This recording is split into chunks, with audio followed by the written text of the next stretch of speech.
A very good morning. Welcome to Power Breakfast. We are in the Mumbai News Center.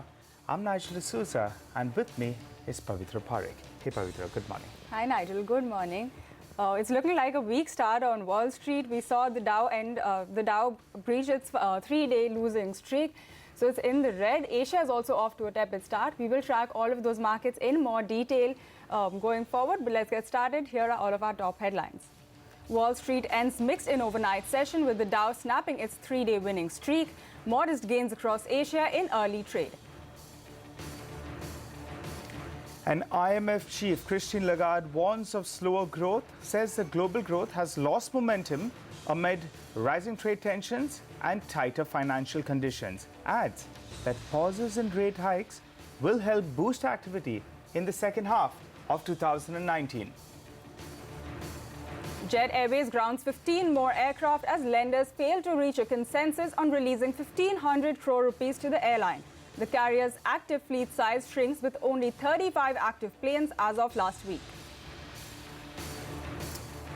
And Metropolis Healthcare IPO opens for subscription today. The third largest diagnostic company in India by revenue aims to raise around 1,200 crore rupees from this public issue.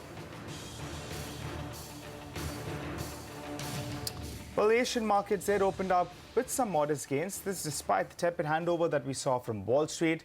Remember, US and China, they are set to resume trade negotiations in Washington later today. That's following last week's talks in Beijing. For the time being, the Nikkei is holding with a gain of around 0.4%.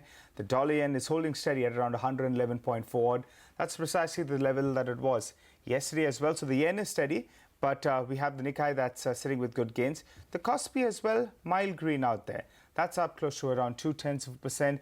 But otherwise, most of the Asian markets, they've opened up with some gains. Taiwanese and Straits as well in the green. And that would mean that the SGX Nifty, well, it's not fooling us any longer. It's indicating maybe we'll see an 8 to 10 point bump up. But remember, yesterday we saw a big rally in the final couple of hours of trade. And in terms of levels, we're only around 60 points away from those fresh all-time highs. Maybe today's the day.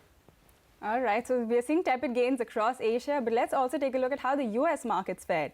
Wall Street ended mixed with the Dow Jones falling for the first time in 4 sessions. Now, the index was led lower by Walgreens shares, which tanked on a weak set of earnings. The S&P 500 ended quite flat, while the Nasdaq outperformed to gain around 0.25% at close. In terms of the data that was released, consumer durable orders fell 1.6% in Feb versus the around 1.8% drop that we expected. CNBC's Leslie Picker now gets us a wrap of all of the action on Wall Street. U.S. stocks finishing the day mixed. The Dow off 79 points, the S&P flat, and the Nasdaq up 19. Walgreens, one of the biggest losers today, shares losing nearly 13% after the company reported weak earnings for the quarter. The drugstore also lowering its forecast for 2019. On the earnings call, the CEO called this the most difficult quarter since 2014. Meanwhile, online shopping reached a new milestone in February, officially overtaking brick-and-mortar retail for the first time ever. This according to a report from the Commerce Department. The online sector has soared over the past 2 decades, its total market share rising from below 5% in the late 1990s to about 12% in 2019. And the Food and Drug Administration will host a public hearing on cannabis oil, or CBD, and its potential use in food and drinks on May 31st. Congress legalized hemp-derived CBD in December, and products containing it have been popping up everywhere recently, promising to help you relax without getting high. But the FDA rule still prohibits CBD from being added to food. That's the action from the U.S. market. Back to you in Mumbai. All right, thanks a lot for that, Leslie. But on that note now, let's also listen into some opinion from Jonathan Golub of Credit Suisse on the U.S. market and the sectors that he's watching at present. Earnings side, you had 2 things. First of all, oil prices have bounced recently, but they're below where they were a year ago. So that was the reason on that, and also Apple. So it wasn't a broad-based problem in earnings. It was very specific, and we adjusted it. I don't think it's about strong growth and good economics. I think it's a fact that the risks are coming down. So the Fed is effectively out of the game. The expectations are for 2 Fed rate cuts between now and 2020. Recession risk, with the economy being a little softer and rates and inflation coming down, recession risks are actually lower, which means the cycle is likely to go on a bit longer. And China, as a risk in terms of trade, looks like it's less problematic than it was. And that, I think, is what's buoying markets. As volatility has come down, it's been a cyclical trade.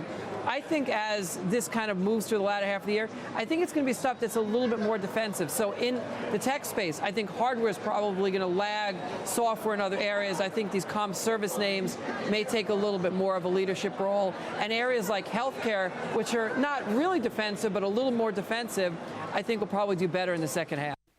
Well, turning attention to the European markets, they ended higher after stronger than anticipated factory activity surveys from the United States and China eased concerns over the global economy slowing down.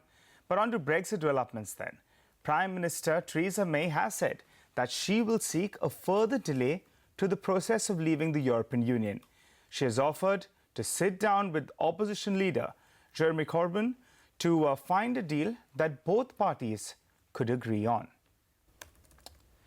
Well, in fact, an IMF chief, Christine Lagarde, has warned that majority of the countries around the globe can expect slower growth in 2019 as the global economy has lost some momentum.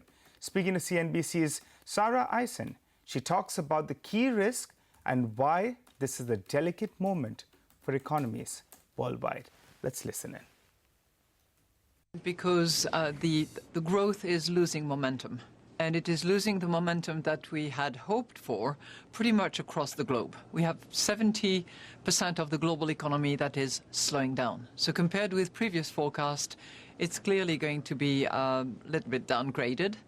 I think added to that, there are signs of hope coming up.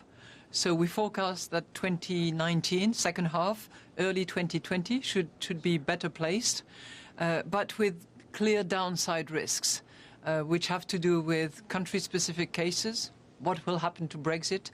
How will it impact the global economy, the UK economy, of course, and Europe?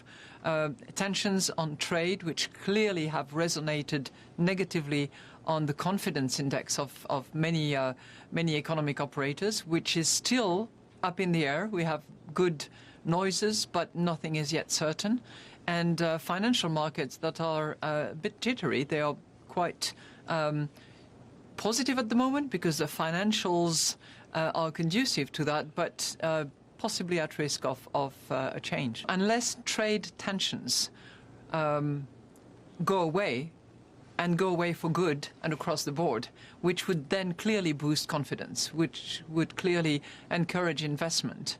We are very concerned about this very delicate moment where policies are needed on all fronts. You've mentioned trade tensions going away. Last time we spoke, a few months ago, you were pretty optimistic that a deal would happen between the U.S. and China, that there was commitment to making a deal. What's your level of optimism these days?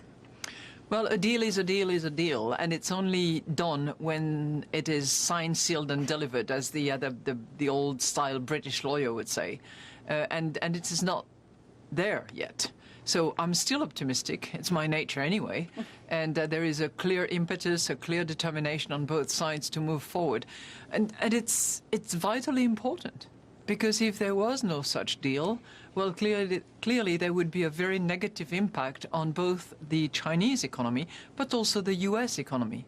We've done some modelization, and we figured, okay, if there was a 25% tariff increase on all trade between the two countries, US and China. And there is a clear negative impact, minus 0.6% on the US economy, minus 1.5% on the Chinese economy. So given that those are the two big giants currently, if you have that kind of negative impact on both, it would weigh heavily on the global economy and would be bad. What would happen if we did get a trade deal, but some of the tariffs stay in place, as have been threatened? That's for the negotiators to decide. I understand that. But would we see upside to growth?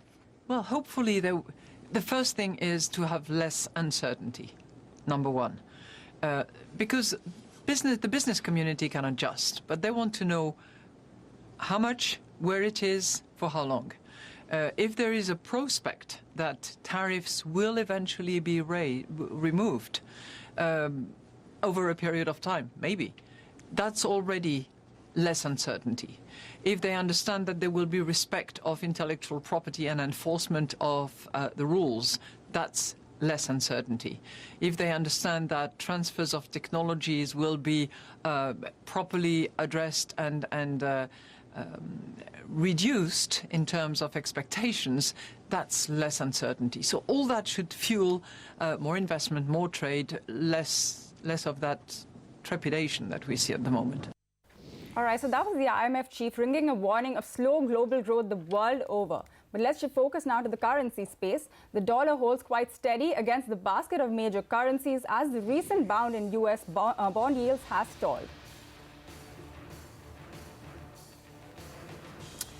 Well, not very good news coming in for an Indian point of view in terms of commodity prices, because oil prices, they rise for the fourth straight day despite an industry report showing that US inventories rose unexpectedly last week.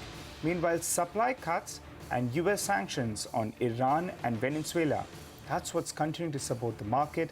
And on the back of that, Brent crude prices now moving towards $70 per barrel, while NYMEX is on the verge of hitting the $63 per barrel mark.